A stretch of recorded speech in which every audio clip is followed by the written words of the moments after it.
Minaya, muy buenos días encendidos. Gracias por estar con nosotros. Buenos días, Mauricio. Creo que es importante que precisemos que lo que hemos estado esperando, esta segunda ola, que mucha gente piensa que debería tener cifras catastróficas del inicio, no sucede así en ningún país. Esto comienza de manera sostenida y creciente. Y nosotros estamos observando progresivamente un incremento en las últimas 6 semanas aproximadamente en varias regiones. Y se han ido sumando, por supuesto. Ahora tenemos 9, pero no comenzamos siendo 9. Está localizado, al examinar las cifras, y utilizamos básicamente el indicador de proporción de positividad de las pruebas moleculares que obtenemos, por lo cual el nivel de certeza es bastante alto, porque no estamos evaluando sobre la base de pruebas rápidas, que han sido bastante cuestionadas, sino sobre pruebas moleculares. Vemos que las cifras, como a nivel nacional, se sitúan ya prácticamente entre 10 a 12% de positividad, habiendo sido hace aproximadamente 7 semanas atrás la cifra más baja que habíamos alcanzado en la epidemia, que era 4%. Y a pesar de lo que usted, perdóneme la interrupción, señor Minaya, a pesar de lo que usted menciona, que está en concordancia con todos los funcionarios de nuestro gobierno y con los especialistas en el mundo, nosotros estamos abriendo más la economía, los gimnasios, los vuelos internacionales de más de 9 horas, y todo va a ritmo muy acelerado, como en discordancia con estas estadísticas que usted está analizando, insisto, en coincidencia con todos y cada uno de los funcionarios públicos. ¿Qué podemos hacer? Pero hay que señalar un par de cosas ahí, Mauricio. La primera es que no estamos viendo que los casos suceden exactamente en los mismos lugares.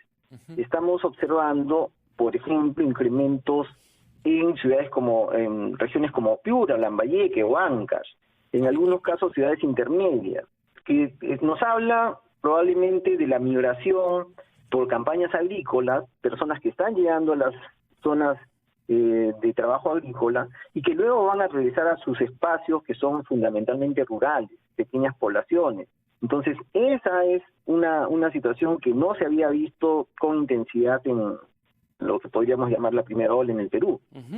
Eso es un tema importante. Ahora, por las ciudades, efectivamente, al momento en que nosotros comenzamos a abrir la economía, y claro que la necesitamos, hay que saber que se está abriendo justo en un momento que es crucial. ¿Por qué? Porque vienen las fiestas navideñas, por supuesto, no solamente es la Navidad del Año Nuevo, es la quincena ahora nomás, donde la gente va a tener un poquito más de dinero, va a salir a comprar en diferentes lugares. Uno puede encontrar en las calles de Lima una gran cantidad de gente. No es un centro comercial, entonces no se mide el aforo, se permite que entre la gente, pero no medimos la cantidad de gente que puede estar en las calles en esto y que no guardan la distancia social debida. Por supuesto, otros establecimientos como los gimnasios, los cines, etcétera, ¿no? Que podrían muy bien abrir, sí, pero que hay que tener una regulación específica, porque no se trata de que todos abran con el 50% o 60% de aforo, sino que hay que ver qué tipo de actividades se desarrolla.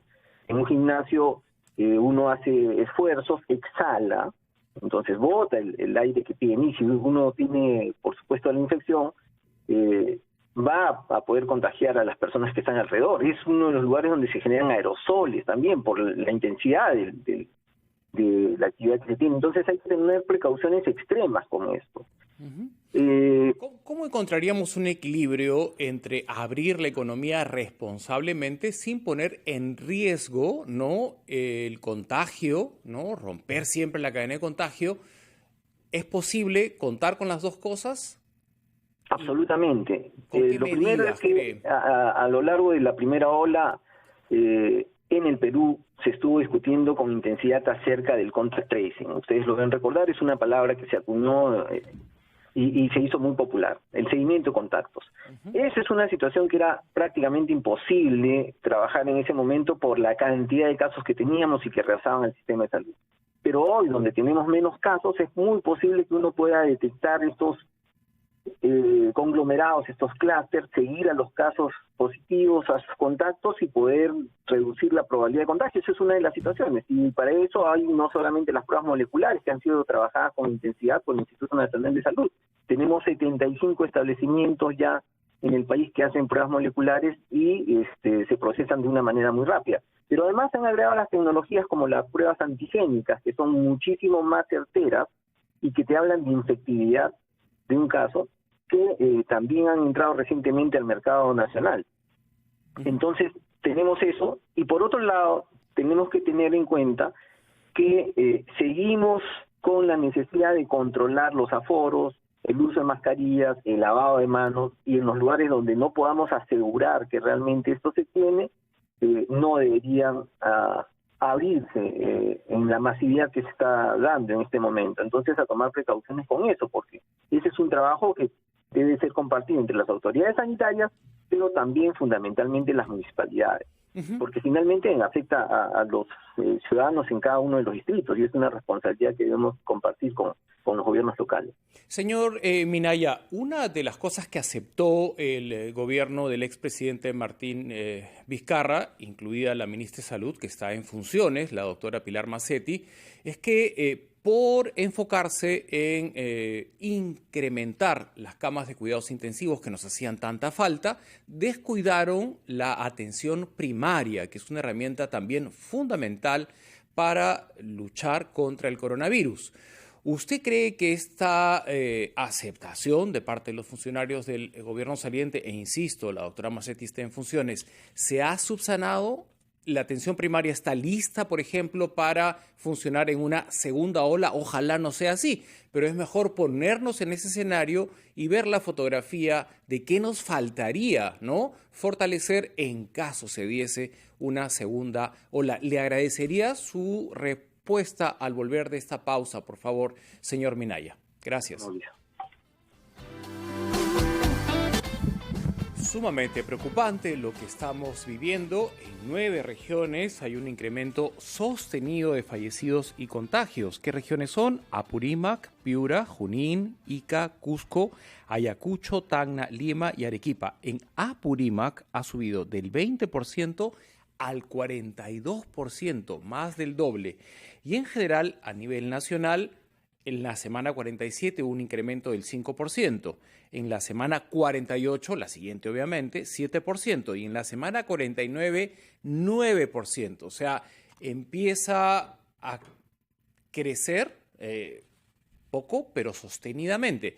El doctor Minaya, que nos acompaña esta mañana tan gentilmente, nos dice que eso es lo que ha pasado en muchos países del mundo, y porque el crecimiento era casi insignificante, no le hicieron caso y vemos los desenlaces de España, Italia y otros países europeos.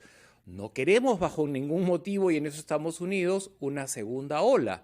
¿Qué hacemos? ¿Cómo encontramos un equilibrio entre abrir nuestra economía responsablemente, ¿no?, que la necesitamos, y cuidarnos para no contagiarnos y estar frente a una segunda ola?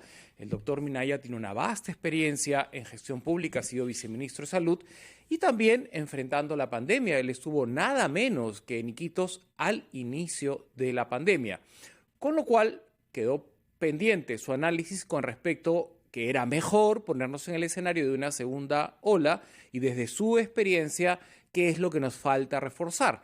Cómo veía el tema de la atención primaria y de los seguimientos, que me parece que en ambos aspectos no lo hicimos bien, no estuvimos a la altura de las circunstancias y deberíamos reforzar esos puntos. ¿Cree que ya estamos listos para enfrentar en una segunda ola con estos aspectos que no funcionaron?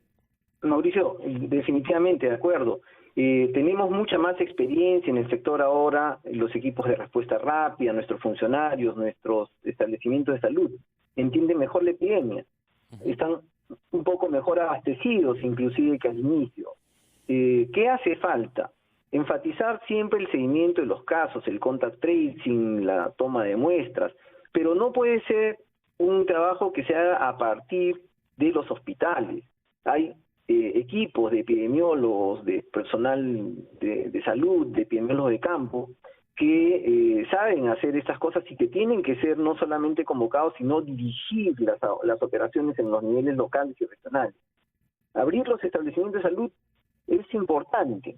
Tenemos que tener ahí los equipos de protección personal y el personal entrenado, pero con una agenda específica, que es el seguimiento de estos conglomerados de casos para bloquearlos. En Lima, para ser concretos, porque no solamente es el interior del país y las regiones en general, sino tenemos distritos como Surco, inclusive hay 4 distritos que están teniendo un exceso de mortalidad que no se había registrado en meses anteriores, y que nos habla pues de que hay un paulatino crecimiento también ahí. Ese es el espacio donde hay que trabajar. Los establecimientos de salud tienen que abrir con todas las precauciones del caso, mantener a su personal con los equipos de protección personal, pero tienen que hacer una labor más intensa en la comunidad, no solamente para comunicar acerca de los riesgos, sino para darle soporte a la población que se enferma. Una de las experiencias que nos ha enseñado la pandemia en el país es que por centrarnos en las UCI y en los hospitales descuidamos a mucha gente que sufrió la enfermedad en sus casas. Algunos fallecieron, otros llegaron a los hospitales a complicarse. Entonces, existe la posibilidad de poder controlarlos a través de equipos de respuesta rápida, entregando oxímetros de pulso para que ellos puedan ayudar a monitorear, concentrarnos en la población de más alto riesgo. Eso solamente se puede hacer si es que tenemos un amplio equipo de trabajo muy difundido en las comunidades, como son los centros de salud. No es una labor de hospital. Uno de los episodios más penosos en la crisis que tuvimos, que no ha terminado durante la pandemia, fue la falta de oxígeno. Recordará usted que bomberos, policías, médicos han muerto no por COVID-19, sino por falta de oxígeno, porque el oxígeno sí te salvaba la vida y te podía llevar a una siguiente etapa y probablemente vencer al coronavirus. Pero en ese momento no había oxígeno y Quito es una de las regiones que más nos conmovió y que la población civil, ¿no? Se organizó, el sacerdote Puentes, me acuerdo, convocó, ¿no?, a una colecta pública e instaló su propia planta de oxígeno. ¿Estamos ya lo suficientemente organizados para abastecer de oxígeno a todos y cada uno de los peruanos si lo necesitasen en una segunda ola? Mi percepción es que no tenemos la capacidad todavía para poder atender a todos. Hay que saber que esta situación que ya se vivió en las grandes ciudades, y Quito es un ejemplo, alcanzó casi el 75% ya de inmunidad, digámoslo, porque se contagió 75% de la población. En Lima tenemos probablemente un 35%, según lo anunció la ministra, tal vez un poco más, probablemente llega a 40%. ¿Cómo subsanamos, en cuánto tiempo podríamos subsanar esto que usted identifica como que no estamos preparados para abastecer a todos de oxígeno si es que nos faltase en una segunda ola? Hay otras tecnologías que ahora están disponibles, como son los compresores, por ejemplo, pero también la intervención rápida. ¿Cuándo es que nos falta oxígeno? Cuando no hemos podido reaccionar a tiempo para cortar la tormenta de citoquinas, la situación de inflamación de pulmón que nosotros vemos en los pacientes.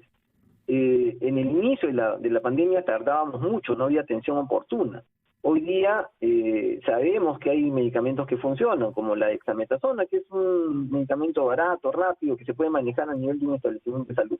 El secreto de esto está en hacerlo totalmente a tiempo. Es decir, un buen seguimiento, una intervención eficaz que podría detener la necesidad del uso de oxígeno. Para eso hay que tener equipos preparados y capacidad de respuesta a nivel local, porque los casos justamente que llegan a necesitar oxígeno muy probablemente son los que no tienen acceso común a los establecimientos de salud. Entonces es un momento en que hay que pensar que son los equipos de trabajo comunitarios, los equipos de respuesta rápida, los sistemas que tienen que identificar a estos pacientes y seguirlos. Así evitaremos que tengamos una demanda de un recurso que es definitivamente escaso. Por más que lo querramos, no vamos a poder llegar a todos con oxígeno, pero la idea es evitar la progresión de la enfermedad. Entonces, esa es parte del trabajo que tenemos que hacer desde el sector salud. Muchas gracias, doctor Minaya, por acompañarnos y por alertar a la población y entregar su experiencia en gestión pública en estos momentos tan necesarios para que, si se produce una segunda ola, no cometamos los errores de la primera. Gracias, hasta una próxima oportunidad. ¿A quién no le